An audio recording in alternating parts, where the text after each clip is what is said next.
நமோ விஷ்ணு நமோ விஷ்ணுபாதாய கிருஷ்ணப்ரேஷ்டாய பூதலே ஸ்ரீமதே பக்தி வேதாந்த சுவாமின் இதி நாமினே நமஸ்தே சரஸ்வதே தேவே கௌரவாணி பிரச்சாரிணே நிர்விசேஷ शून्यवादी पाश्चात्य देशधारिणे जय श्री कृष्ण चैतन्य प्रभु नित्यानंद श्री अद्वैत गदाधर श्रीवासादि गौरभक्त वृंद हरे कृष्ण कृष्ण कृष्ण हरे हरे हरे राम राम राम हरे हरे हरे कृष्ण कृष्ण कृष्ण हरे राम राम राम हरे कृष्ण कृष्ण कृष्ण हरे राम राम हरे थैंक यू प्रभु जी प्रणाम प्रभु जी हरे कृष्ण। ओम नमो भगवते वासुदेवाय। ओम नमो भगवते वासुदेवाय। ओम नमो भगवते वासुदेवाय। सर्वशास्त्राब्धि पीयूषा सर्ववेदैकषत्फला सर्वसिद्धान्तरत्नाद्या सर्वलोकैकदृक्प्रदा सर्वभागवतप्राणा श्रीमद्भागवतप्रभो कलिद्वन्द्वोदिदादित्या श्रीकृष्ण परिवर्तिता परमानन्दपाताय प्रेमवर्षि अक्षरायते शर्वाद सर्वसेव्याय श्रीकृष्णाय नमोऽस्तु मे। मद एक बंधो मद संगिन मद गुरु मन महादना मन निष्ठारका मद भाग्या मद आनंता नमोस्तुते असाधु साधु था दायिन अतीनो चाता करा हानमुंचा कदाचिन्मां प्रेम नकृत कंतयो स्फुरा। हरे कृष्णा कृष्ण कृष्णा हरे हरे हरे रामा राम राम हरे हरे। ஹரே கிருஷ்ணா பக்தர்களே, மீண்டும் உங்களை இந்த சாஸ்திரங்களில் சம்பாஷணைகள் நிகழ்ச்சியில் வரவேற்பதில் மகிழ்ச்சி அடைகிறேன். நம்ம பிரகலாத மகாராஜர் அந்த அரக்கர்கள் உள்ள அந்த குருகுலத்துல அவருடைய நண்பர்களுக்கு போதனை செய்து கொண்டிருக்கிறார். அவங்க கேட்குறாங்க, நீ அரண்மனையை விட்டு வெளியே போனதே கிடையாது, அப்படி இருக்கும்போது உனக்கு யார் சொல்லி கொடுத்தா, இவ்வளவு ஞானம் உனக்கு யார் சொல்லி கொடுத்தா அப்படிங்கும்போது, என்னுடைய தாய் கயாதுவினுடைய கர்ப்பத்தில் இருக்கும் பொழுது நாரத முனி அவர்கள் சொல்ல சொல்ல நான் கேட்டேன் அப்படிங்கிற விஷயத்த அவர் சொல்லிட்டு இருக்காரு. நம்ம கடைசியாக அவர் பல்வேறு விஷயங்கள் சொல்லிட்டு இருக்காரு. ஆரம்பத்துல இருந்து நம்ம நிறைய விஷயங்கள் கேட்டோம். கடைசியாக ரொம்ப முக்கியமாக நம்ம பார்த்தது என்ன அப்படின்னா, ஆத்மாவை பற்றி அவர் பேசுகிறார். பரமாத்மான்னா என்ன, ஜீவாத்மான்னா என்ன, இரண்டு உடல்கள், சூக்ஷ்ம உடல், ஸ்தூல உடல் அப்படிங்கிறத பத்தியும், அதை ஒரு புத்திசாலியாக இருப்பவன் எப்படி அந்த பரமாத்மாவை பார்க்க முடியும் அப்படிங்கிற மாதிரி அவர் பேசினாரு. ஸோ இன்னைக்கு ரொம்ப முக்கியமாக அவர் அந்த புத்திசாலித்தனம், இன்னைக்கு ஒரு 2-3 கருத்துக்கள்லாம் அவர் நாரதர்கிட்ட கேட்ட கருத்துகள், அதாவது நாரதர் அவருக்கு கொடுத்த போதனைகள் எல்லாமே ரொம்ப சுவையான ஒரு சில சம்பவங்கள், சுவையான தத்துவங்கள், அது இல்லாம இன்னைக்கு அவர் கூற போறார் தன்னுடைய நண்பர்களோடு. அதுல ரொம்ப முக்கியமாக இப்போ அவர் என்ன சொல்ல போறார் அப்படின்னா, அந்த புத்திசாலித்தனம். ஏன்னா கடைசியா அவர் என்ன சொல்றாரு அப்படின்னா, ஒரு அறிவாளி, ஞானம் பெற்றவன், அவனால் மட்டுமே பரமாத்மாவை உணர முடியும், பார்க்க முடியும். பார்க்க முடியும்னா கண்ணால கிடையாது, ரியலைசேஷன் சொல்லுவோம் இல்லையா, நம்ம அதை உணரக்கூடிய தன்மை அவங்களுக்கு மாத்திரம்தான் இருக்கும் அப்படின்னு சொல்லிட்டு அவர் உதாரணங்கள்லாம் கொடுக்கிறார். எல்லா ஜீவராசிகள்லயுமே பரமாத்மா இருக்கிறதால எல்லாரையுமே சமதர்ஷனக அப்படின்னு நம்ம சொல்றோம் இல்லையா, அந்த மாதிரி பார்ப்பாங்க அப்படிங்கறத அவர் சொல்றாரு. இதுல அந்த புத்திசாலித்தனம் அப்படிங்கிறது எப்படி இருக்கும்? புத்திசாலித்தனம் அப்படின்னா, இப்போ ஒரு நாளைக்கு 24 மணி நேரமும் நம்ம இருக்கோம். அந்த 24 மணி நேரத்திலயுமே நம்ம கிட்ட புத்திசாலித்தனம் இருக்குமா? நான் அது நீங்க போய் கடையில போய் வாங்கிட்டு வர்றதெல்லாம் கிடையாது. அது அந்த பௌதிக குணங்கள்ல ஒரு குணங்கள் புத்திசாலித்தனம் அப்படிங்கிறது தான். பகவான் கிருஷ்ணர் நமக்கு அந்த முக்குணங்களை பற்றி பேசும் பொழுது அந்தந்த குணங்களின் தாக்கத்திற்கு ஏற்றாற் போல நம்முடைய புத்திசாலித்தனம் மாறிக்கொண்டே இருக்கிறது அப்படிங்கிறார் இல்லையா. அப்படி பார்க்கும் பொழுது அந்த புத்திசாலித்தனம் அப்படிங்கிற விஷயம் இருந்து கொண்டே தான் இருக்கும். ஒருத்தங்கிட்ட இருந்துகிட்டே தான் இருக்கும். அவன் ரொம்ப இன்டெலிஜென்ட்டா ஒரு செயலை செய்வான், முட்டாள்தனமாக ஒரு செயலை செய்வான். ஆனால் அது இன்டெலிஜென்ட், அது அவ்வளவுதான். அது அவனுடைய புத்தி கூர்மை, அந்த புத்தி கூர்மையில அவன் செய்யக்கூடிய செயல்கள் அது. சோ அதைத்தான் அவர் இன்னைக்கு சொல்ல போறாரு. இப்ப சொல்ல போறாரு அதை எப்படி உணர முடியும் அப்படின்னு. இந்த ஸ்லோகம்லாம் அனுப்பியிருக்கோம் உங்களுக்கு. புத்திர் ஜாகரணம் ஸ்வப்னஹ சுஷுப்திர் இதி விருத்தாயஹ தாயேனைவ அனுபூயந்தே ஷ அத்யக்ஷ புருஷக பர. படிக்கிறது படிக்கிறது. புத்தேர்ஜாகரணம் ஸ்வப்னஹ சுஷுப்திர் விருத்தயः தாயே நைவா அனுபூயந்தே சோ அத்யக்ஷ புருஷப் பரஹ. बुद्धेर्जागरणं स्वप्न सुषुप्तिरिति वृत्तयः तायेनैवानुभूयन्ते चोत्यक्षः उत्तेजाहरणं स्वप्नः जोषुप्तिरिति विरुद्धयः दायेनैव अनुभूयन्ते सोऽध्यक्षः पुरुषः परः. Thank you, Prabhuji. புத்தி படிங்க படிங்க. बुद्धेर्जागरणं सुषुप्तिरिति वृत्तयः दायेन अध्यक्षः पुरुषः परः. हरे कृष्ण. हरे कृष्ण. बुद्धिर्जागरणं स्वयंभः सुषुप्तिरिति वृत्तयः तयो नैवानुभूयन्ते सोऽत्यस्य पुरुषः परः. हरे कृष्ण. புத்தீர் ஜாகரணம் ஸ்வப்னக, அதாவது இந்த புத்திசாலித்தனத்தை 3 நிலைகளில் நம்ம செயல்கள் செய்து கொண்டிருக்கும் போது, அந்த செயல்கள் செய்து கொண்டிருக்கும் போது 3 நிலைகளில் இந்த புத்திசாலித்தனத்தை உணர முடியும். புத்தின்னா நம்முடைய புத்திசாலித்தனம். ஜாகரணம் அப்படின்னா நம்முடைய இந்திரியங்கள் எல்லாமே செயல்பட்டு கொண்டிருக்கும் பொழுது, ஆக்டிவ் ஸ்டேட்னு சொல்லுவோம்ல, அந்த மாதிரி செயல் செய்து கொண்டிருக்கும் பொழுது அந்த புத்திசாலித்தனம் என்பது வேலை செய்து கொண்டிருக்கிறது. ஸ்வப்னக, செயல்கள் எதுவுமே செய்யாது, உடல்கள் எதுவுமே செயல்கள் செய்யாம நீங்க தூங்கிட்டு இருக்கீங்க, அந்த நேரத்துல ஒரு கனவு உங்களுக்கு வருது அப்படிங்கும்போது அந்த கனவில் உங்களுடைய புத்திசாலித்தனம். அது போல சுஷுப்திகா அப்படின்னா நீண்ட தூக்கத்தில் இருப்பவர்கள். இப்போ பொதுவா இன்னைக்கு இப்ப சொன்ன 3மே எல்லாருடைய வாழ்க்கையிலையுமே நடந்து கொண்டேதான் இருக்கும். உங்களுடைய இந்திரியங்கள் எல்லாமே ரொம்ப சுறுசுறுப்பாக, அது நல்லது செய்தா அனுபவிக்குதா, உடலுக்காக அனுபவிக்குதா அந்த இந்திரியங்கள், பகவானுக்காக அந்த இந்திரியங்கள் செலவிடப்படுகிறதா, அது வேற விஷயம். ஆனா அந்த இந்திரியங்கள் செயல்பாட்டில் இருக்கும் பொழுது புத்திசாலித்தனமானது செயலில் ஈடுபடுகிறது. அது ஒரு பாயிண்ட் அவர் சொல்றாரு. அதே மாதிரி அடுத்தது தூக்கம் வரும் பொழுது, தூங்கிக் கொண்டிருக்கும் பொழுது கனவில் அந்த புத்திசாலித்தனம், அந்த தூக்கத்திலயுமே புத்திசாலித்தனம் இருக்கும். ஆனா அந்த புத்திசாலித்தனத்தை உங்களால் உணர முடியாது. அந்த கனவு ஒண்ணு வரும் பொழுது, அந்த கனவுல பல்வேறு வகையான செயல்கள் இருக்கும் பொழுது அந்த புத்திசாலித்தனம், நீங்க ரொம்ப பெரிய வீரனா அப்படியே கனவுல உணர்வீங்க, ஒரு சிங்கத்தை அடிக்கிற மாதிரி, இல்லைன்னா பயந்து ஓடுற மாதிரி, இந்த மாதிரி பல்வேறு வரும்போது உங்களுடைய புத்திசாலித்தனம் அப்படிங்கிறது அந்த கனவிலும் தோன்றுகிறது.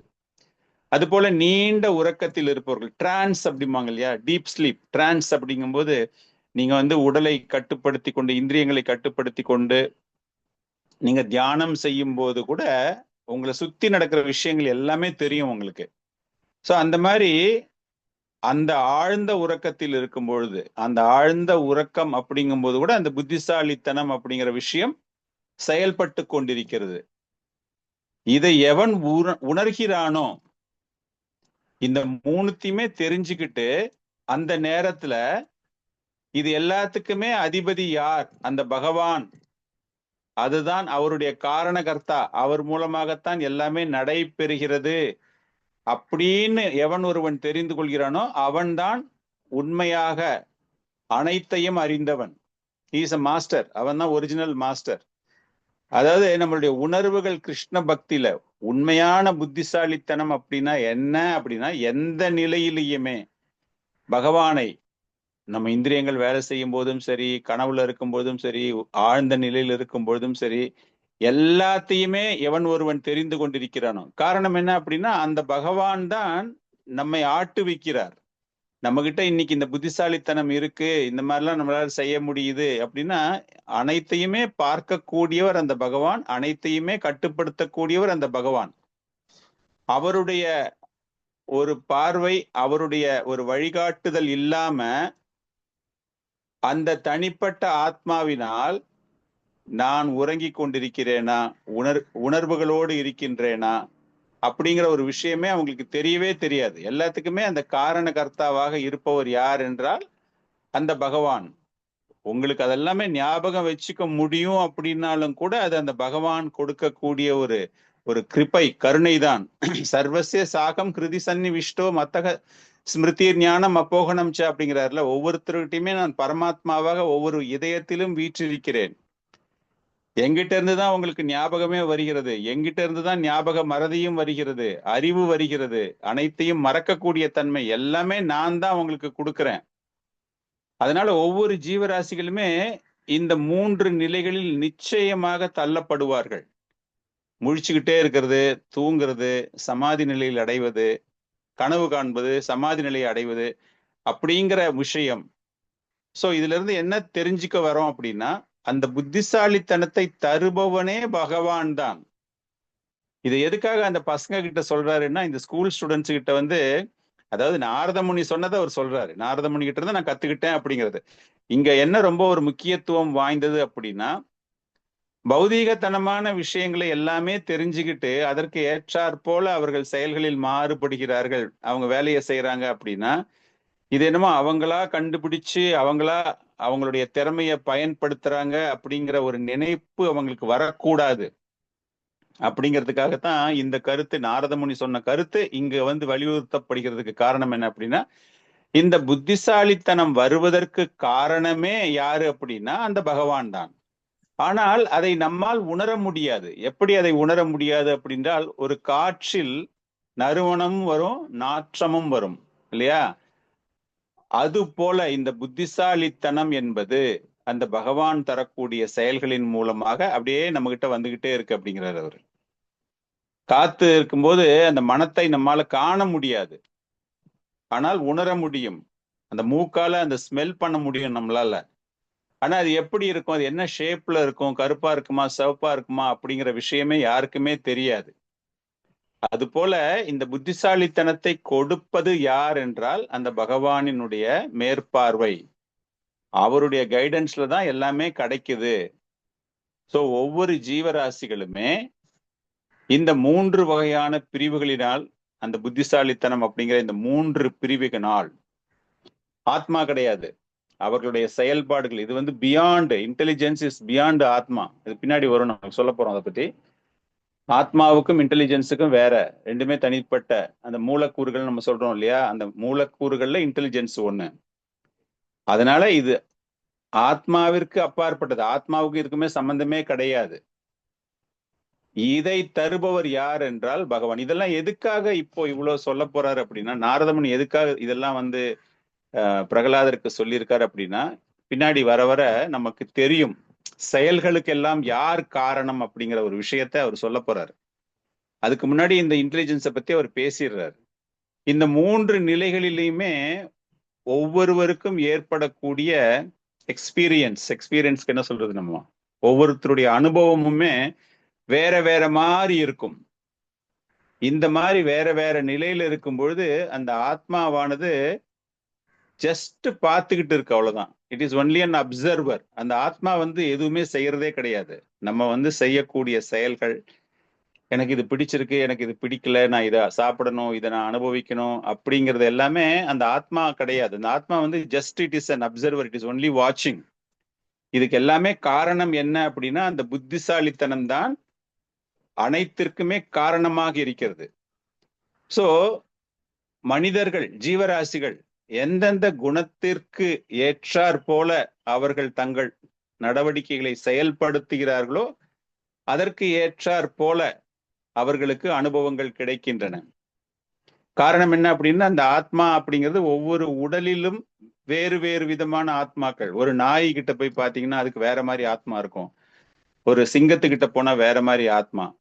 வேற மாதிரி ஆத்மானா என்ன அர்த்தம் அப்படின்னா, அதனுடைய குணங்கள் எப்பவுமே அது ஒரு தமோ குணத்துலதான் இருக்கும். விலங்குகள்லாம் சத்துவ குணத்துக்கு வர முடியும் அப்படின்னா அது யாரால முடியும் என்றால் பசுவினால் வர முடியும். அது ஒரு விலங்காக இருந்தாலும் பசுவிற்கு சத்துவ குணம் அதிகம். அது போல மனிதர்கள், ஜீவராசிகளுக்கு வந்து அந்த சத்துவ குணத்தை உணர முடியும். அதற்கு ஏற்றாற் போல அந்த செயல்களை அவர்களால் மாற்றிக்கொள்ள முடியும். அதனால அந்த சோல் ஒவ்வொரு உடலுக்கு ஏற்றாற் போல அதனுடைய தன்மைகள் மாறுபடுகின்றன.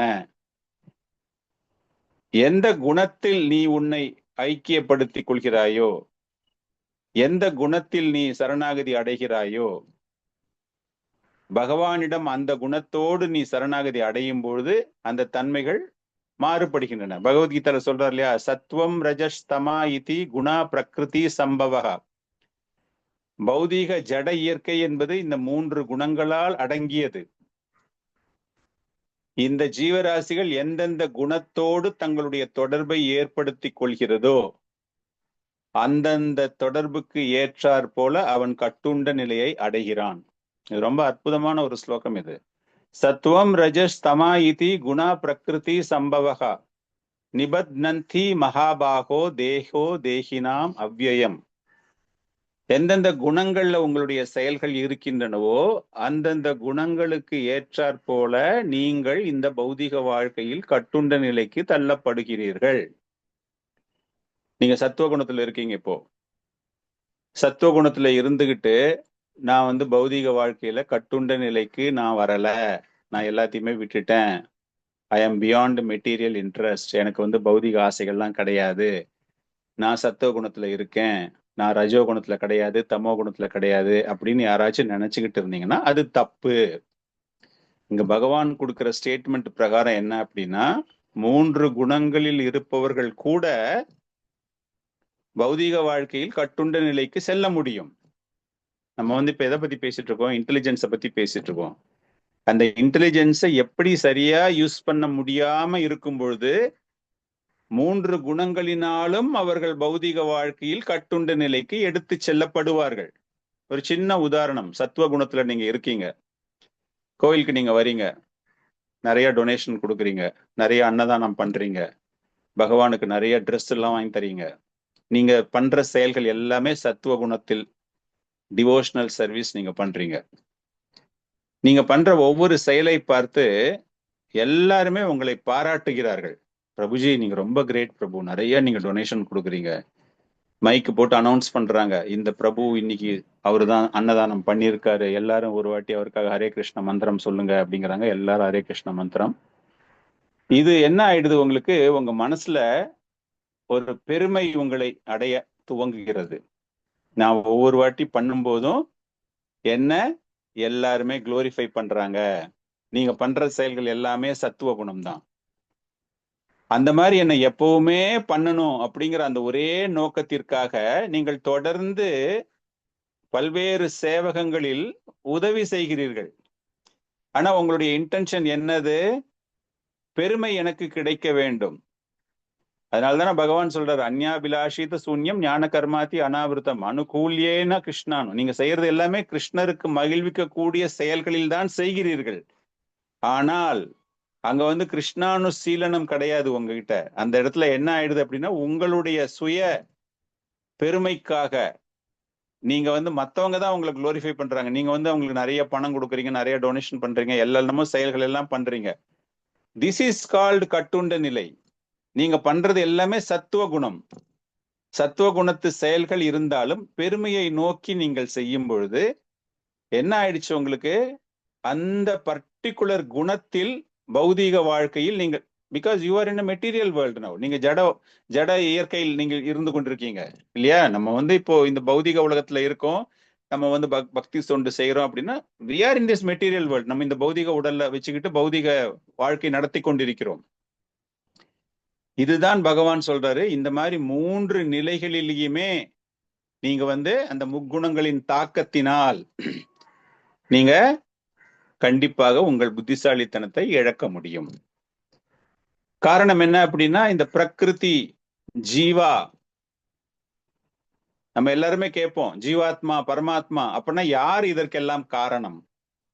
இந்த முக்குணங்கள் தான் காரணம் அப்படின்னு சொன்னா இது எப்படி என்னால புரிஞ்சுக்க முடியும்? இது பகவான் எல்லாமே அமைச்சு வச்சிருக்காரு, அதனால நான் இதை அனுபவிக்கிறேன் அப்படின்னா உங்களுக்கு ஒரு சின்ன ஒரு எக்ஸாம்பிள் ஒண்ணு நான் கொடுக்குறேன். பிரகிருதி இயற்கை பகவான் எல்லாமே பண்ணியிருக்காரு. ஜீவா பரமாத்மா ஜீவாத்மா. சோ ஜீவாத்மா நம்ம மனுஷங்க அந்த இயற்கையை ரசிக்க துவங்குகிறோம். அந்த இயற்கையை ரசிக்கும் பொழுது எப்படி ரசிக்கிறோம் என்றால் முக்குணங்களினால் ரசிக்கிறோம். ஒரு எக்ஸாம்பிள், பிரகிருதி, ஒரு ஐஸ்கிரீம் கடை, இயற்கை அமைஞ்சிருக்கு. ரோட்ல நீங்க நடந்து போகும்போது ஒரு இயற்கையாக ஒரு ஐஸ்கிரீம் ஷாப் வந்து அந்த இடத்துல இருக்கு. நீங்க ஜீவா, நீங்க நடந்து போயிட்டு இருக்கீங்க. அந்த ஐஸ்கிரீம் பார்க்கும்போது நிறைய அட்வர்டைஸ்மெண்ட் இருக்கு. உங்களுக்கு வந்து டெம்டேஷன் கொடுக்குற மாதிரி advertisement, buy 1 get 2 free, chocolate ice cream எடுத்தீங்கன்னா வெண்ணிலா ஃப்ரீ அப்படின்னு நிறைய உங்களை கவரக்கூடிய வகையில் நிறைய அட்வர்டைஸ்மெண்ட்ஸ் அந்த ஐஸ்கிரீம் ஷாப்காரன் போடுறான். ஸோ பிரகிருதி, இயற்கை, எப்படி நம்ம வந்து வெளியே போகும்போது இயற்கையை பார்க்குறோமோ அந்த மாதிரி இந்த இடத்துல வெளியே வரும்போது இயற்கையாக அந்த ஐஸ்கிரீமை பார்க்குறோம். ஜீவா, ஜீவாத்மா, now it has to react. ஜீவாத்மா அந்த இயற்கை, அந்த கவர்ச்சியை பார்த்து புத்திசாலித்தனத்தை பயன்படுத்த போகிறது. சோ புத்திசாலித்தனம் யாருகிட்ட இருக்கு? இப்போ 3 குணங்கள் உடையவர்களிடம் இருக்கிறது. உங்ககிட்டயே 3 குணமும் இருக்கு. உங்ககிட்ட நம்ம கிட்ட எல்லாருக்கிட்டையுமே அந்த 3 குணங்களுமே இருக்கு. ரஜோகுணமும் இருக்கு, தமோ குணமும் இருக்கு, தாமசிக் எல்லாமே நம்ம கிட்ட இருக்கு. ரஜோகுணம், தமோ குணம், சத்வகுணம் 3 குணங்களுமே நம்ம கிட்ட இருக்கு. சத்துவ குணத்தில் இருப்பவர்கள் அந்த ஐஸ்கிரீமை பார்த்த உடனே அவங்க மனசுல என்ன சொல்றாங்க அப்படின்னா, ஐஸ்கிரீம்லாம் சாப்பிடக்கூடாது, அதுல வந்து கலப்படம் இருக்கலாம், வேற ஏதாச்சும் இருக்கலாம், உடலுக்கு தீங்கு விளைவிக்கும். உடல் ரீதியாக அவர்கள் நினைத்தாலும் கூட அவங்க என்ன பண்றாங்க, அதை சாப்பிடக்கூடாது அப்படின்னு அந்த புத்திசாலித்தனம் சொல்வதின் மூலமாக சத்துவ குணத்தில் இருக்கும் பொழுது அவர்கள் ஒரு முடிவெடுக்கிறார்கள். அடுத்தது ரஜோகுணத்தில் இருக்கிறவங்க ஐஸ்கிரீம் கடைக்கு போறாங்க, விலையெல்லாம் பாக்குறாங்க, பார்த்த உடனே ரொம்ப ஹையஸ்ட் பிரைஸ்டு, எது ரொம்ப அதிகமான விலை இருக்கக்கூடிய ஐஸ்கிரீமோ அதுதான் ரொம்ப நல்லா இருக்கும், குவாலிட்டி ரொம்ப நல்லா இருக்கும், பெருமை, நல்ல காஸ்ட்லியான ஐஸ்கிரீம் நான் சாப்பிட்ருக்கேன் அப்படின்னு எல்லாரும் சொல்லணும் அப்படின்னு அந்த மமதை, அந்த கர்வம், அதுல அந்த ஐஸ்கிரீமை சாப்பிடும்போது அந்த குணம் அவரை அந்த செயலை செய்வதற்காக ஈடுபடுத்தப்படுகிறது. தமோ குணம் கண்ணா பின்னான்னு போய் சாப்பிட்றது, டிஃப்ரெண்ட் வெரைட்டி, அது சாப்பிட்றதால உடம்புக்கு வந்து சளி பிடிக்கும், ஜுரம் பிடிக்கும், என்னென்னமோ ஆகும் தெரிஞ்சிருந்தும் கூட காம்பினேஷன்ஸ் கண்ணா பின்னான்னு திங்கிறது, ஒரு ஒரு வரையறை இல்லாமல் அந்த ஐஸ்கிரீமை சாப்பிடும்போது அந்த தமோ குணம். ஸோ இந்த ஐஸ்கிரீம் ஷாப்காரன் இதை நீ சாப்பிடு அதை நீ சாப்பிடு அப்படின்னு அவன் சொல்லவே இல்லை. he has only advertised. பகவான் இந்த பிரகிருதி அப்படிங்கிற ஒரு விஷயத்தை அவர் பண்ணும்போது இதுதான் பண்ணணும் அதுதான் பண்ணணும் அப்படின்லாம் அவர் சொல்லவே இல்லை. இது எல்லாமே அவைலபிள் அப்படிங்கிறார். எல்லா விதமான விஷயங்களும், ஒரு சாப்பாட்டு பந்தியில போய் நீங்க உட்காடுறீங்க, உட்காரும் போது சமைச்சதை எல்லாமே அந்த இலையில வந்து பரிமாறுவாங்க. அவங்க வந்து உங்ககிட்ட சொல்ல மாட்டாங்க இதை நீங்க அதிகமா சாப்பிடுங்க, இதை நீங்க கம்மியா சாப்பிடுங்க அப்படின்னு அவங்க சொல்ல மாட்டாங்க. உங்களுடைய சுவைக்கு எதெல்லாம் பிடிச்சிருக்கோ அந்த ஐட்டத்தை நீங்க அதிகமா சாப்பிடுவீங்க, மற்ற ஐட்டம்லாம் வேண்டாம், பிடிக்கல, நல்லா இல்லைன்னு விட்டாலும் விட்டுடுவீங்க. அது போல இந்த பிரகிருதி என்னென்னலாம் எனக்கு காட்டுகிறதோ அதையெல்லாம் புத்திசாலித்தனத்தின் மூலமாக அந்த 3 குணங்களில் எப்படி நான் அதை யூஸ் பண்ண முடியுமோ அந்த மாதிரி யூஸ் பண்ணி எனக்கு பயனுள்ளதாக, இங்க எனக்கு பயனுள்ளதாக அப்படின்னா நீங்க அதை ஆன்மீகமாகவும் எடுத்துக்கொள்ளலாம். ஆன்மீகத்திலயுமே நமக்கு வந்து நிறைய ஆப்ஷன்ஸ் இருக்கு. நாராயணரை வழிபடலாமா, லக்ஷ்மியை வழிபடலாமா, கார்த்திகேயனை வழிபடலாமா, கணேசனை வழிபடலாமா, நிறைய ஆப்ஷன்ஸ் உங்களுக்கு இருக்கு. ஆனால் அந்த புத்திசாலித்தனம் எப்படி பயன்படுத்தப்படும் என்றால் அந்த குணம் எந்த குணத்தில். சோ அதனாலதான் அவர் இங்க சொல்றாரு, பிரகலாதர் சொல்லும் பொழுது நாரத முனிகிட்ட கேட்ட விஷயத்தை என்ன சொல்றாரு அப்படின்னா, இந்த புத்திசாலித்தனம் எப்படி பயன்படுத்தப்படுகிறது என்றால் பகவான் தான் காரணம் அப்படின்னு நம்ம சொல்லவே கூடாது. பகவான் வந்து எல்லாத்தையுமே எடுத்து வச்சிருக்காரு நம்ம கிட்ட, இதெல்லாமே இருக்கு, இதுல வந்து இந்தந்த தன்மைகள் இருக்கு அப்படிங்கிற அந்த எல்லா விஷயமும் இதுல இருக்கு. வாட் டு சூஸ், எப்படி அதை நம்ம தேர்ந்தெடுக்க வேண்டும் அப்படிங்கிறது உங்களுடைய குணத்தின் மூலமாக, தேர் த இன்டெலிஜென்ஸ் பிளேஸ், உங்களுடைய புத்திசாலித்தனம் அந்த நேரத்துல பயன்படுத்தப்படுகிறது.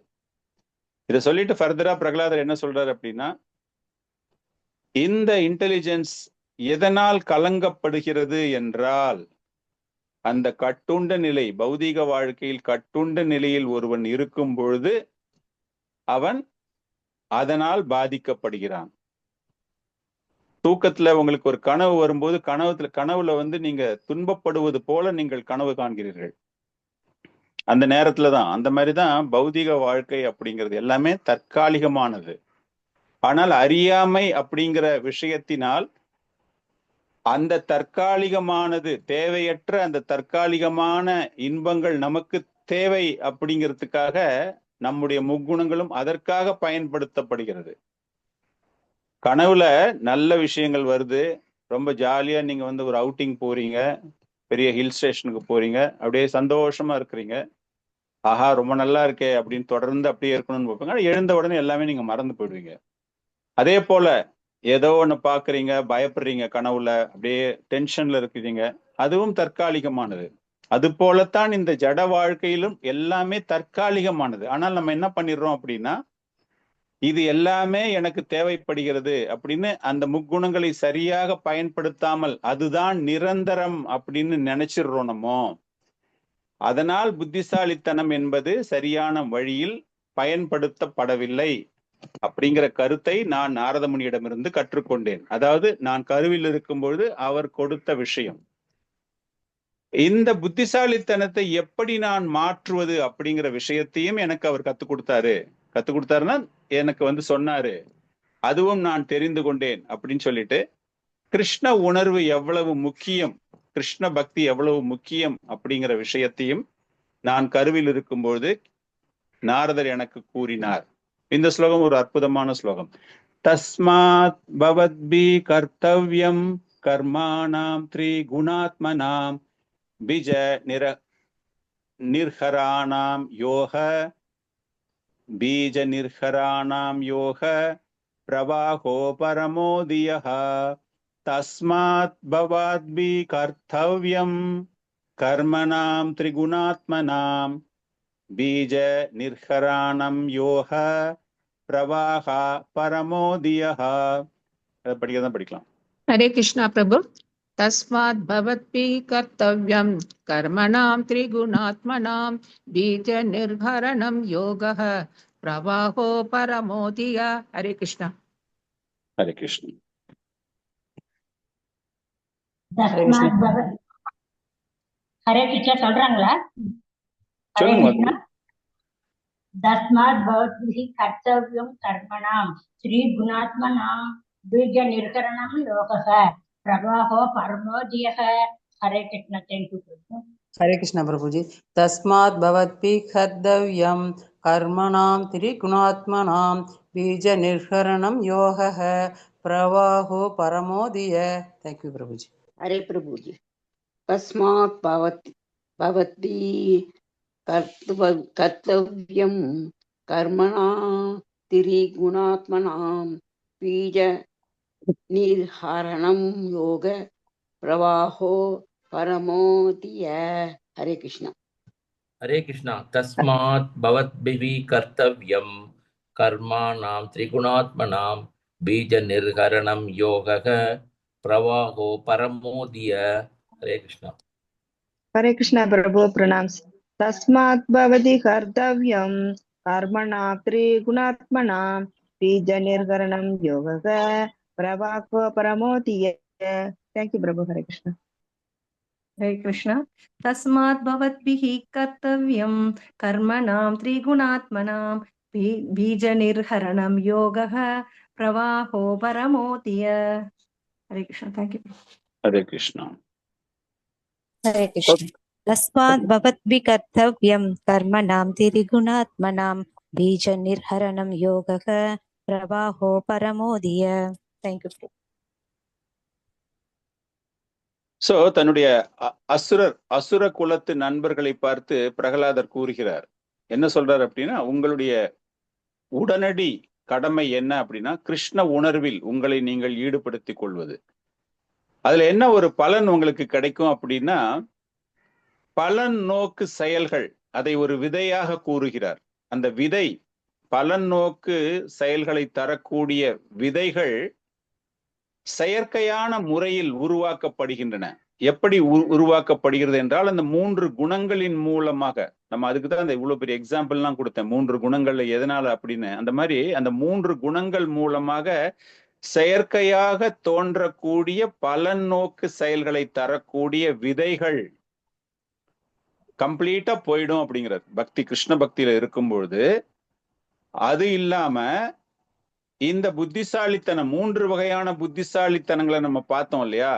தூக்க நிலையில் ஒரு புத்திசாலித்தனம், கனவில் ஒரு புத்திசாலித்தனம், ஆழ்ந்த தூக்கத்தில் ஒரு புத்திசாலித்தனம் அப்படின்னு பார்த்தோம்ல. அது எல்லாமே நின்றுவிடும். இந்த 3 நேரங்களில் உள்ள புத்திசாலித்தனம் is not a real intelligent. இல்ல நீங்க தூக்கத்துல கனவுல ஒரு இன்டெலிஜென்ட்டா நீங்க பிஹேவ் பண்ற மாதிரி காட்டுறீங்க அப்படின்னா அதுக்கான பலன் எங்கேயுமே கிடையாது. It's all temporary. ஸோ அதனாலதான் இங்க பிரகலாத் மஹாராஜ் சொல்றாரு, பலன் நோக்கு செயல்களை தரக்கூடிய விதைகள் எதனால வருது? அந்த 3 குணங்களினால் வரக்கூடிய அந்த விதைகள். அது இல்லாம தற்காலிகமாக 3 வகையான புத்திசாலித்தனங்களும் நிறுத்தப்படுகின்றன. இதுல இருந்து அவர் என்ன சொல்ல வர்றாருன்னா, இது எல்லாமே ஏற்படுவதற்கு காரணம் அறியாமை. அந்த அறியாமை அப்படிங்கிற ஒரு விஷயம் கிருஷ்ண உணர்வில் ஒருவர் வரும்பொழுது முழுமையாக அந்த டெஃபிஷியன்சி, அந்த குறையிலிருந்து நீங்கள் விடுவிக்கப்படுகிறீர்கள். உங்களுடைய புத்திசாலித்தனம் ஸ்திரமாக பயன்படுத்தப்படுகிறது. இதேதான் பகவான் கிருஷ்ணர் அர்ஜுனுக்கு சொல்றாரு, மாம்சயோ அவ்யாபிச்சாரேன பக்தி யோகேன சேவதா ஷா குணான் சம தியத்யாய்தான் பிரம்ம பூயாய கல்பதே. பிரம்ம பூயாய கல்பதே. ஒருவன் பிரம்மன் நிலைக்கு, பிரம்மன் நிலை அப்படின்னா பகவானிடம் இருக்கக்கூடிய அனைத்து தன்மைகளும் பெறுவது பிரம்மன். நான் கடவுள் ஆயிட்டேன் அப்படிங்கிற மாதிரி அர்த்தம் கிடையாது. முழுமையாக பக்தி தொண்டில் எவன் ஒருவன் தன்னை ஈடுபடுத்திக் கொள்கிறானோ, முன்னாடி என்ன சொன்னாரு பிரகலாத் மகாராஜர்? கிருஷ்ண உணர்வில் வர வேண்டும் அப்படின்னு. இங்க கிருஷ்ணர் என்ன சொல்றாரு? முழுமையான பக்தி தொண்டில் எவன் ஒருவன் தன்னை முழுமையாக ஈடுபடுத்திக் கொள்கிறானோ அவனுக்கு எந்த நிலையிலும் வீழ்ச்சி கிடையாது. இதேதான் பிரகலாத் மகாராஜர் என்ன சொல்றாரு? 3 குணங்களினால் ஏற்படக்கூடிய பலநோக்கு செயல்களிலிருந்து, அதே போல நீங்க பலநோக்கு செயல்களில் ஈடுபடும் பொழுது, முக்குணங்களின் தாக்கத்தில் நீங்கள் ஈடுபடும் பொழுது there is a fall down, நீங்கள் வீழ்ச்சி அடைகிறீர்கள். அதுதான் பகவான் கிருஷ்ணர் இங்க சொல்றாரு. பக்தியில நீ உன்னை ஈடுபடுத்தி கொள்ளும் பொழுது உனக்கு வீழ்ச்சி கிடையாது. அந்த 3 குணங்களின் தாக்கத்திலிருந்து நீ வெளியேறி பிரம்மன் நிலைக்கு உன்னை உயர்த்தி கொள்கிறாய். பிரம்மன் நிலைக்கு உன்னை உயர்த்தி கொள்கிறாய் என்றால் அந்த குணங்கள் அனைத்தும், இது சமஸ்கிருதம். இன்னொரு அர்த்தம் இதுக்கு என்ன அப்படின்னா, பிராமணர்கள். Brahman is nothing but a Brahmin also. பிராமணர்களுக்கான குணங்கள் நிறைய நம்ம படிச்சிருக்கோம். You get that qualities also. உங்களுக்கு அந்த குணங்களும் கிடைக்கின்றன. ஸோ இது அரக்கர்களுக்கு சொல்லக்கூடிய புத்திமதி. அப்ப அந்த அரக்கர்கள் எப்படி ஒரு பிரம்மன் நிலைக்கு, ஒரு வைஷ்ணவர் நிலைக்கு, ஒரு பிராமணர் நிலைக்கு, பகவானினுடைய தன்மைகள் பெறக்கூடிய நிலைக்கு அவர்கள் வர வேண்டும் என்றால் கிருஷ்ண உணர்வில் தங்களை அவர்கள் ஈடுபடுத்தி கொள்ள வேண்டும் அப்படிங்கிற அந்த ஒரு முக்கியத்துவத்தை அவர் கூறுகிறார். சொல்லி முடிச்சுட்டு அதுக்கப்புறமா அவர் என்ன சொல்றாருன்னா, இந்த கிருஷ்ண உணர்வில் நீங்கள் ஈடுபடுவதற்கு பல்வேறு வழிகள் இருக்கின்றன. எந்த வழியில வேணாலும் நீங்க போகலாம். நிறைய ப்ராசஸ் ஆச்சாரியர்கள் எல்லாமே கூறியிருக்காங்க. இது எல்லாமே எதற்கு என்றால் பௌதீக வாழ்க்கையில் உள்ள தொடர்பை துண்டிப்பதற்காக.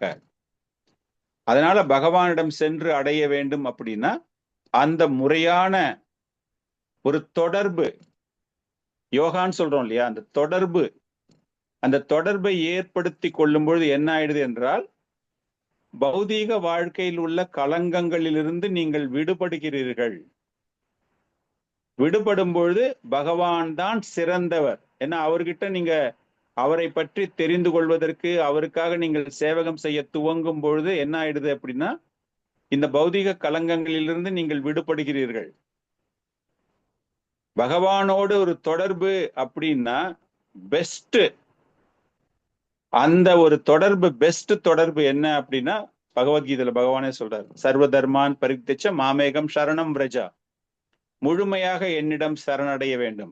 எல்லா விதமான தர்மங்களையும் நீங்கள் கைவிடுங்கள், என்னிடம் முழுமையாக சரணாகதி அடையுங்கள். எந்த பாவத்தில் இருந்தாலும் அதிலிருந்து உங்களை நான் விடுவிக்கிறேன் அப்படின்னு சொல்றாரு இல்லையா. எதை பத்தியுமே நம்ம கவலைப்படவே வேண்டாம் அப்படிங்கிறாரு. அப்படின்னா பகவானிடம் முழுமையாக சரணாகதி ஸ்ரீ சம்பிரதாயத்துல ராமானுஜாச்சாரியார் அவங்க எல்லாம் சொல்லும்போது என்ன, சரணாகதி இல்லைன்னா பிராபதி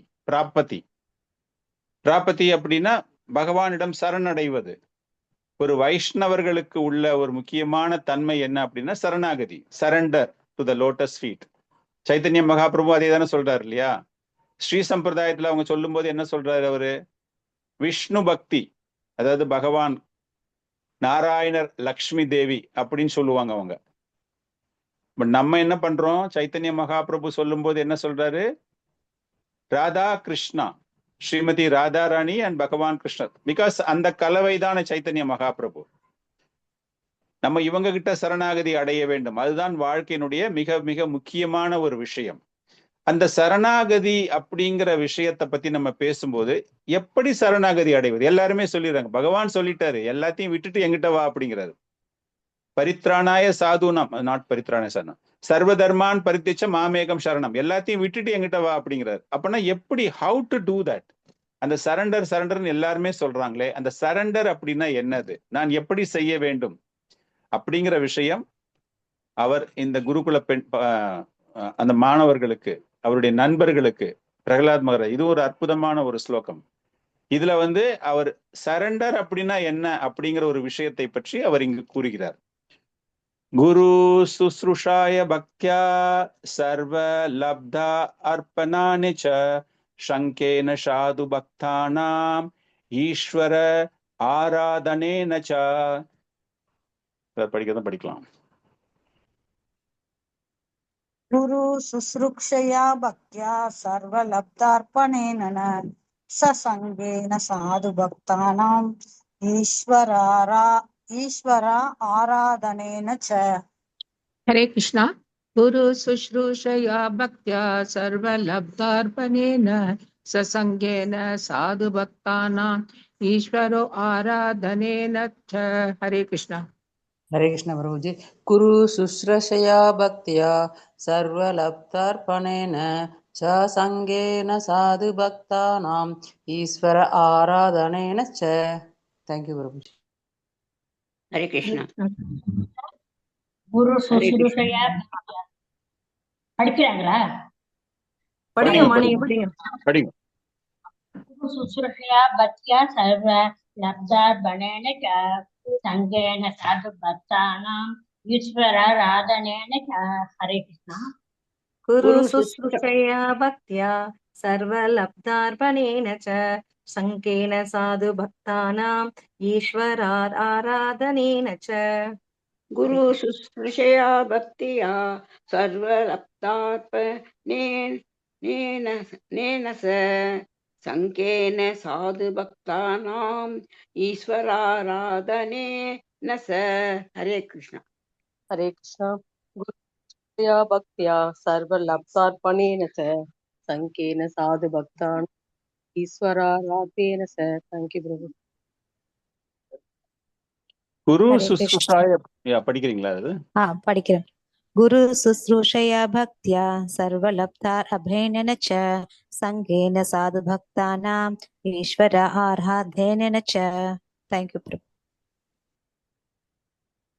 குரு சுஸ்ருஷாயா, அதாவது இந்த சரணாகதி நான் பகவானிடம் அடைய வேண்டும் அப்படிங்கிற விஷயத்தை பத்தி பேசும்போது இதை எப்படி தெரிந்து கொள்வது, எப்படி புரிந்து கொள்வது என்றால், ஒரு அங்கீகரிக்கப்பட்ட ஆன்மீக ஆச்சாரியாருக்கு நாம் சேவகம் செய்வதன் மூலமாக, பக்தியா எப்படி செய்ய வேண்டும் என்றால் நம்பிக்கையோடு அந்த பக்தியை செய்ய வேண்டும். செய்யும்போது என்ன பண்ணோம்? சர்வ லப்த அர்ப்பணம் பண்றோம் சொல்றோம் இல்லையா? சர்வ லப்த, பௌதீகத்தில் உங்களுக்கு கிடைக்கக்கூடிய அனைத்து பெருமைகளையும் அவரிடம் நீங்கள் தர வேண்டும். ஆல்மோஸ்ட் இதே தான், நிறைய ஸ்லோகங்கள் இந்த அர்த்தத்தோட தான் நிறையவே கூறப்பட்டிருக்கிறது. ஆச்சாரியர்கள் என்ன சொல்றாங்கன்னா, எந்த பலன் உங்களுக்கு கிடைத்தாலும் அதை நீங்கள் எடுத்துக்கொள்ளக்கூடாது, பகவானுக்கு அர்ப்பணிக்க வேண்டும். இங்க என்ன சொல்றாரு? சரணாகதியை பத்தி பேசுறதால பிரகலாதமர் என்ன சொல்றாரு? எது கிடைச்சாலும் நீ அதை குருவுக்கு தர வேண்டும். அந்த குரு என்ன பண்ணுவாரு? அதை எடுத்துட்டு போயிட்டு பகவான்கிட்ட கொடுப்பாரு. நம்ம கிட்ட என்ன கிடைக்குதோ, பௌதிகத்தில் எது கிடைக்கிறதோ அதை நம்பிக்கையோடு, ஸ்ரத்தையோடு, பக்தியோடு அந்த ஆன்மீக ஆச்சாரியாருக்கு நீங்கள் தர வேண்டும். நம்ம பைசாவை எடுத்துட்டு போய் ஆன்மீக ஆச்சாரிட்ட கொடுத்துட்டு நான் சரணாகதி அடையிறேன் அப்படிங்கிற மாதிரி ஒரு அர்த்தம் கிடையாது இந்த இடத்துல. இந்த இடத்துல பக்தி, அதுக்காக தான் சொல்றாரு பக்தியா வித் ஃபெய்த் அண்ட் டிவோஷன். நம்பிக்கையோடு பக்தியோடு. அப்படின்னா நீங்க அது சரணாகதி அவர்கிட்ட நீங்க அடையும் பொழுது உங்களுடைய அறிவையும் நீங்க என்னெல்லாம் நீங்க படிச்சிருக்கீங்களோ மேலும் நான் தெரிந்து கொள்ள வேண்டும், ஆன்மீக கல்வியை நான் மேலும் பெற வேண்டும், அந்த பகவானை வழிபடுவதற்கான முறைகளை நான் தெரிந்து கொள்ள வேண்டும் அப்படிங்கிறதுக்காக உங்களுடைய கல்வியை ஆன்மீக வளர்ச்சிக்காக நீங்கள் அவரிடம் அர்ப்பணிக்க வேண்டும். Very knowledgeable. நிறைய நம்ம இன்னைக்கு பாக்குறோம், இஸ்கான்ல வந்து நிறைய படிப்பு படிச்சவங்க எல்லாம் இன்னைக்கு வந்து ப்ரீச்சிங்ல இருக்காங்கன்னா இதுதான் அதுக்கான அர்த்தம். அவர்களுடைய அந்த கல்வி செல்வம் இல்லையா, அந்த கல்வி செல்வத்தை அவர்கள் பகவானினுடைய சேவகத்திற்காக அர்ப்பணித்திருக்கிறார்கள். அந்த கல்வியை வச்சுக்கிட்டு அவங்க பௌதீகமா நிறைய பணம் சம்பாதிக்கலாம், ஃபாரின்ல போயிட்டு எங்க வேணாலும் பண்ணலாம். ஆனா அது மேலெல்லாம் அவங்களுக்கு ஆசையே கிடைக்காம, அவங்க ஆசை இல்லாம அவங்க என்ன பண்றாங்க, இன்னும் நான் கத்துக்கணும், என்கிட்ட இருக்கிற இந்த விஷயத்தை, நான் தெரிந்து கொண்ட விஷயம், என்னுடைய ஆன்மீக ஆச்சாரியிடம் வந்து நான் தெரிந்து கொண்ட விஷயத்தை நான் மற்றவர்களுக்கும் தர வேண்டும் அப்படின்னு. காரணம் என்ன அப்படின்னா, அது போன்ற ஒரு விஷயங்களில் ஒரு ஆன்மீக ஆச்சாரியரிடம் சரணடைந்து நம்ம அந்த சரணாகதி அப்படிங்கிற ஒரு விஷயம் அந்த பகவானினுடைய தர்மம்.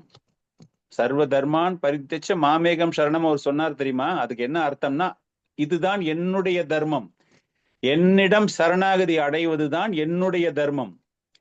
அவர் வந்து வேற புதுசா உன்னுடைய தர்மத்தை நான் ஏத்துக்கிட்டேன், நீ பண்ண தர்மம் தான் கரெக்ட், என்கிட்ட வா, அதெல்லாம் சொல்லவே இல்லை. What I am telling, this is the Dharma, you have to surrender. காரணம் என்ன அப்படின்னா, பகவான் சொல்லக்கூடிய விஷயங்கள் தான் தர்மம். உங்களுக்கு வந்து அது தர்மமா தெரியலாம். நம்ம நேத்து கூட பேசும்போது பெண்களுக்கு புத்திசாலித்தனம் குறைவு அப்படின்னு பார்க்கும்போது அதற்கான ஒரு பதில் இங்க கிடைக்குது பாருங்க.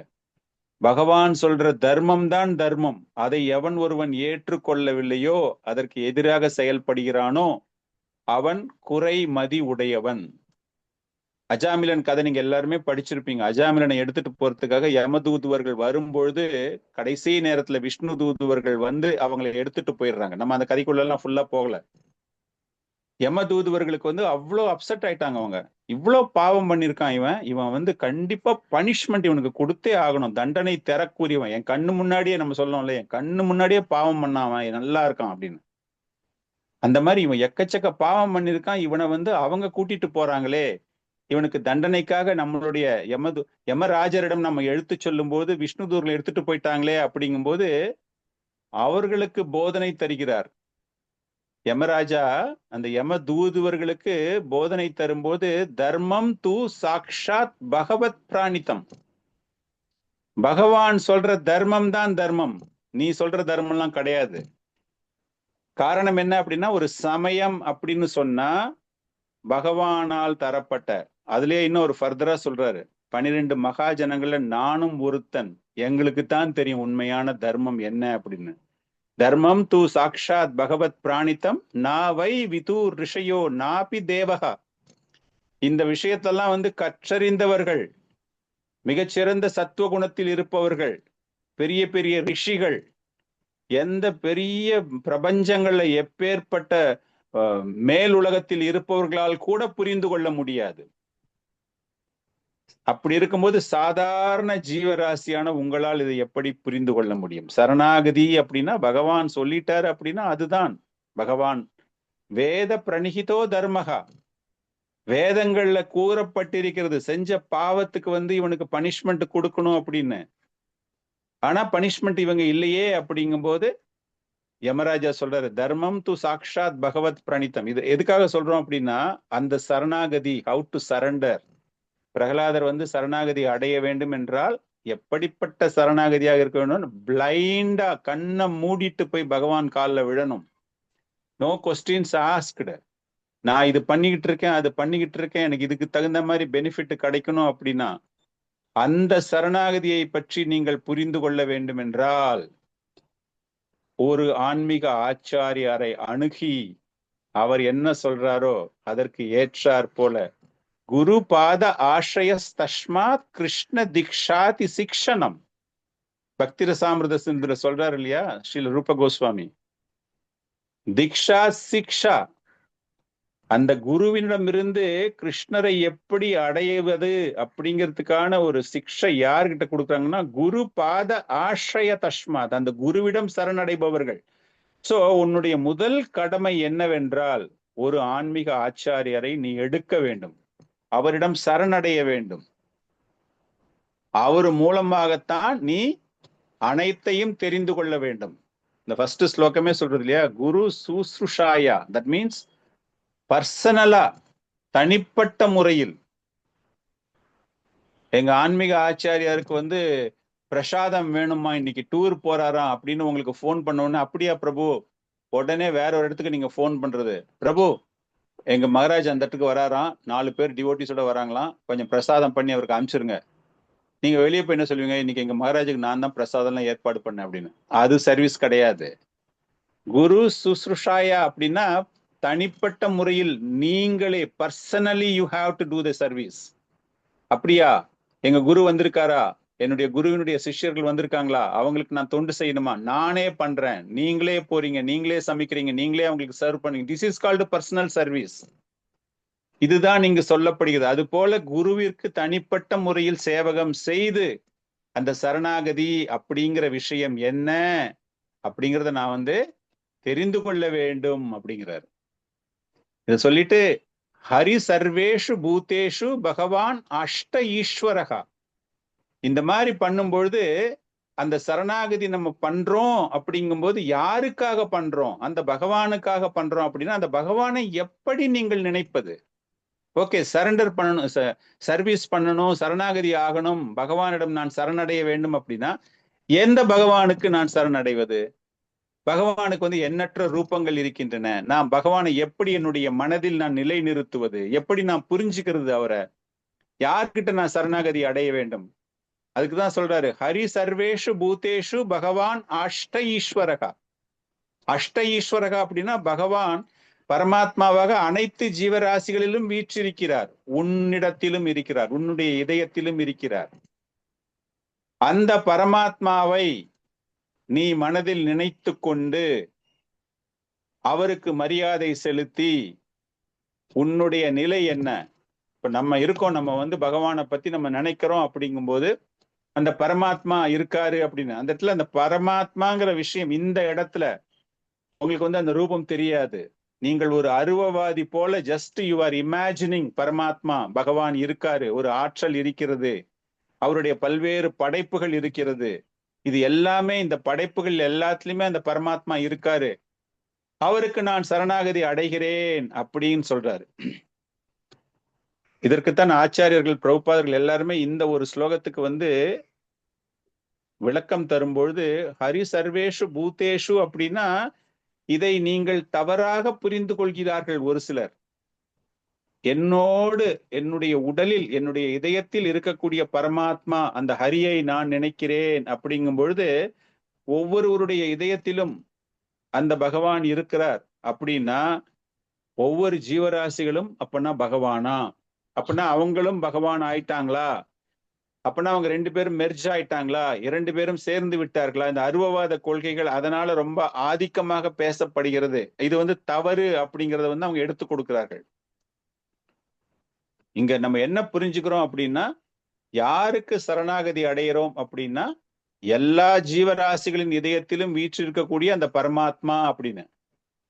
இந்த ஒரு பர்டிகுலர் விஷயத்தை பாத்தீங்க அப்படின்னா பகவானை எப்படி மனதில் நிலை நிறுத்துவது அப்படிங்கிற விஷயம் பல்வேறு இடங்களில் பல்வேறு ஆச்சாரியர்கள் பல்வேறு விளக்கங்களை தருவார்கள். நம்ம இதெல்லாம் ரொம்ப கன்ஃபியூஸ் ஆயிடுவோம். அவர் இப்படி சொல்றாரு, இவர் இப்படி சொல்றாரு, நான் அங்க படிச்சேன் இங்க படிச்சேன், நான் என்ன பண்றது தெரியலையே, எனக்கு பகவானை நான் எப்படி நினைக்கிறதுன்னு தெரியலையே, நான் சாண்டிங் பண்ணும்போது பகவானை எங்க நினைக்கிறது, யாரை நினைச்சுக்கிறது, அப்படின்லாம் நிறைய கன்ஃபியூஷன்லாம் வரும். ஒவ்வொரு இடத்துலையும் பல்வேறு வகைகளில் நம்மளுடைய சம்பிரதாயத்துல பகவானை எப்படி நாம் பார்க்க வேண்டும் அப்படின்னு சொல்றாங்களோ அதைத்தான் நாம் ஏற்றுக்கொள்ள வேண்டும். பகவானை உணர்வது ஒவ்வொரு சம்பிரதாயங்களில் ஒவ்வொரு ஆச்சாரியர்கள் கூறக்கூடிய விஷயங்கள் எல்லாமே உண்மைதான். எல்லாத்திலையுமே பகவான் இருக்காரு, பகவான் இல்லைன்னு சொல்லவே முடியாது. ஆனால் ஒவ்வொருவருடைய புரிதல், அர்ஜுனன் யுத்த காலத்துல விஸ்வரூப தரிசனம் தருகிறார் பகவான் அர்ஜுனனுக்கு. காரணம் என்ன அப்படின்னா, அது வரைக்கும் அர்ஜுன் ஒரு குழப்பத்துல இருக்கான். அவனுக்கு நான் தாண்டா எல்லாமே அப்படின்னு பகவான் அவனுக்கு உணர வைக்க வேண்டும் அப்படிங்கிறதுக்காக அந்த விஸ்வரூப தரிசனம் கொடுக்கும்போது அந்த யுத்த களத்தில் இருக்கிற எல்லாரையுமே அந்த புருஷ ரூபம், அந்த விஸ்வரூபத்துல இழுத்துன்னு போறத பகவான் அர்ஜுனன் பாக்குறான். பிரளயம், மகா பிரளயம் ஏற்பட்டு கால ரூபம் காட்டுறாரு அவர். கால ரூபம் அப்படின்னா டெத் பர்சானிஃபைட். சோ அந்த நேரத்துல சாதாரண கிருஷ்ணரா ஒரு சாரதியாக பார்த்த அர்ஜுனன் அதன் பிறகு பகவானை விஸ்வரூப தரிசனத்தில் பார்க்கும்பொழுது காலனாகவும் பார்க்கிறான். சோ இது வரைக்கும் 3 ரூபம் பார்த்தாச்சு அர்ஜுனனுக்கு அந்த இடத்துல, இல்லையா? கால ரூபத்தை பார்த்த உடனே அர்ஜுனனுக்கு பயம் கிருஷ்ணா எனக்கு பயமா இருக்கு, இந்த உருவத்தை நான் பார்க்க விரும்பல அப்படிங்கும்போது சதுர்புஜ ரூபத்துக்கு மாறுகிறார் பகவான் கிருஷ்ணர். சதுர்புஜ ரூபத்தை பார்த்த போது கொஞ்சம் மனதில் அமைதி அடைந்த அர்ஜுனன் எனக்கு இந்த ரூபமும் பிடிக்கவில்லை அப்படிங்கும்போது அதற்கப்புறமாக எப்போதும் பார்க்கக்கூடிய கிருஷ்ணராக தோன்றுகிறான். ஷாமசுந்தரா, நம்ம ஷாமசுந்தரா ஃபார்ம் அப்படின்னு. அப்ப அந்த நேரத்துல ஒரு ஃப்ளூட் எல்லாம் வச்சுட்டு இல்ல, யுத்த காலத்துல ஃப்ளூட் வைக்கிற மாதிரி கிருஷ்ணர் அங்க நிக்கல. அந்த 2 கைகள் அந்த சாரதியாக மீண்டும் தன்னை காண்பித்த போதுதான் அர்ஜுனனுக்கு. இது நம்ம எதுக்காக சொல்றோம் அப்படின்னா, அந்த ரூபம், இந்த ஒரு பர்டிகுலர் ஆச்சாரியர் இதை பத்தி யாராச்சும் எழுதுறாங்க அப்படிங்கும்போது பகவானை நம்ம அதுக்காக தான் ஷாமசுந்தர ரூபத்தில் பார்க்கிறோம். ஷாமசுந்தர ரூபம் அப்படின்னா எப்போதுமே பிளீசிங் பர்சனாலிட்டி, எப்போதுமே சந்தோஷமாக, ஜாலியாக, பிளிஸ்ஃபுல்லாக இருக்கிறது. யுத்த காலத்துல இருந்த அர்ஜுனன், கிருஷ்ணருடைய மூடு டோட்டலி டிஃப்ரெண்ட் மூடு அந்த நேரத்துல. பட் ஷாமசுந்தரருக்கு அப்படிலாம் கிடையாது. எப்போதுமே பிளிஸ், எப்பொழுதுமே என்ஜாய்மெண்ட், எப்பொழுதுமே அனைவரையும் மகிழ்விப்பது. அதனால நம்ம அந்த ஷாமசுந்தர ரூபத்தில் இருந்து கொண்டு ஹரியை நினைக்க வேண்டும் அப்படிங்கிறது நம்மளுடைய சம்பிரதாயத்தில் நம்ம சொல்லக்கூடிய விஷயம். ஆனால் பகவானை எப்படியெல்லாம் பார்க்கலாம் அப்படிங்கிற விஷயம் நாம் தெரிந்து கொள்ள வேண்டும் அப்படிங்கிறதுக்காக, அதே போல விருத்ராசுரன் இந்திரதேவன் அந்த யுத்தம் நடைபெறும்பொழுது விருத்ராசுரனுடைய சகோதரன், அந்த கதை ஃபுல்லா நம்ம அதுக்கு போக வேண்டாம். நாராயண கவச்சம் சொல்லும் பொழுது அந்த நாராயண கவச்சம் சொல்றதுக்கு முன்னாடி இந்திரதேவனுக்கு விஸ்வரூபன், விருத்ராசுரனுடைய சகோதரன் விஸ்வரூபன் தான் அந்த தேவர்களினுடைய தலைவராக, ஆன்மீக ஆச்சாரியராக தற்காலிகமாக, காரணம் ப்ரகஸ்பதியை இன்சல்ட் பண்ணிட்டாங்க அப்படின்னு சொல்லிட்டு பிரம்மதேவன் மூலமாக இந்த விஸ்வரூபன் அவர்களுக்கு தற்காலிகமான ஒரு ஆன்மீக ஆச்சாரியராக தேவர்கள் எல்லாம் பலம் குறைந்து காணப்பட்ட பொழுது அவர்களுக்காக நாராயண கவச்சத்தை அவர் தருகிறார். அந்த நாராயண கவச்சம் தரும் பொழுது, நாராயண கவச்சம் பகவானை நீங்கள் எப்படி சிந்திக்க வேண்டும் அப்படிங்கும்போது அவரு ஒரு ஸ்லோகம் ஒண்ணு சொல்றாரு. ஆத்மானாம் பரமம் தியாயே தேயாயாம் சத் சக்திபீர் யூதம் வித்ய தேஜஸ் தபோமூர்த்திம் இமம் மந்திரம் உதாகரி. அந்த நேரத்துல பகவானை எப்படி நினைக்கணும் அப்படின்னா, அச்சிந்திய பேத அபேத தத்துவம் சொல்றாரு இல்லையா சைத்தன்ய மகாபிரபு, அந்த அச்சிந்திய பேத அபேத தத்துவத்தை இந்த இடத்துல we have to apply. அதாவது பகவானிடம் உள்ள அத்தனை தன்மைகளும் எங்கிட்டையும் இருக்கு. அந்த தன்மைகள் அடங்கிய பகவானை நான் என் மனதில் நினைத்துக் கொள்கிறேன் அப்படின்னு நினைச்சுக்கிட்டு நாராயண கவச்சத்தை படிக்கணும் அப்படிங்கிறாரு. ஒரு கிட்டத்தட்ட ஒரு 25 ஸ்லோகம் இருக்குன்னு நினைக்கிறேன் அந்த சாப்டர்ல, அந்த ஸ்கந்தத்துல. அதுக்கு முன்னாடி 6.8.11 12ல இருந்து நாராயண கவச்சம் ஸ்டார்ட் ஆகும். 11ல போய் பாத்தீங்க அப்படின்னா அந்த ஸ்லோகம் சொல்லும் பொழுது பகவானை எப்படி நினைத்து கொள்ள வேண்டும் அப்படிங்கிறதுக்கு விஸ்வரூபர் சொல்ற ஒரு ஸ்லோகம் இது. சோ இந்த மாதிரி 4 விஷயங்கள் நம்ம இந்த இடத்துல பார்த்திருக்கோம். என்ன அப்படின்னா, அந்த சரணாகதி அடையும் பொழுது பகவானை, again we are coming to the actual பிரகலாதுடைய ஸ்டேஜுக்கு நம்ம போறோம். பிரகலாத் வரும்போது என்ன சொல்றாரு, அந்த பகவானை எப்படி நினைவில் வைத்து கொண்டு நாம் சரணாகதி அடைய வேண்டும் என்றால், ஆன்மீக ஆச்சாரியரை வைத்து கொண்டு பரமாத்மாவாக அனைத்து ஜீவராசிகளிலும் வீற்றிருக்கக்கூடிய பரமாத்மா நிலையில் நாம் பகவானை நினைத்து கொண்டு நாம் சரணாகதி அடைய வேண்டும். கிருஷ்ண உணர்வுக்கு வரணும்னு முதல்ல சொல்லிட்டாரு. அந்த கிருஷ்ண உணர்வுக்கு வருவதற்கு அவரிடம் சரணாகதி அடைய வேண்டும். அந்த சரணாகதி எப்படி அடைய வேண்டும் என்றால், ஒரு ஆன்மீக ஆச்சாரியரிடம் சேவகம் செய்து அனைத்தையும் அவருக்கு அர்ப்பணம் செய்து, அப்போ அந்த பகவானுக்கு நீங்கள் சரணாகதி அடையும் பொழுது அவரை எப்படி மனதில் நினைத்து கொள்வது அப்படிங்கிறதுக்கு இவ்வளவு விஷயம் அவர் சொல்லியிருக்காரு. ஸோ இதோட நம்ம இன்னைக்கு கிளாஸ் நம்ம நிறுத்த போறோம். இதுக்கு அப்புறமா அப்படிப்பட்ட பகவானுக்கு எப்படி நாம் சேவகம் செய்வது அப்படிங்கறத அவர் சொல்ல போறாரு. முக்கியத்துவம், பக்தியினுடைய முக்கியத்துவம் என்ன அப்படிங்கிற விஷயம் நம்ம நெக்ஸ்ட் கிளாஸ்ல பார்ப்போம். ஸோ இன்னைக்கு இதோட we are stopping the session. Hare Krishna. ஏதாவது டவுட்ஸ்னா கேட்கலாம்.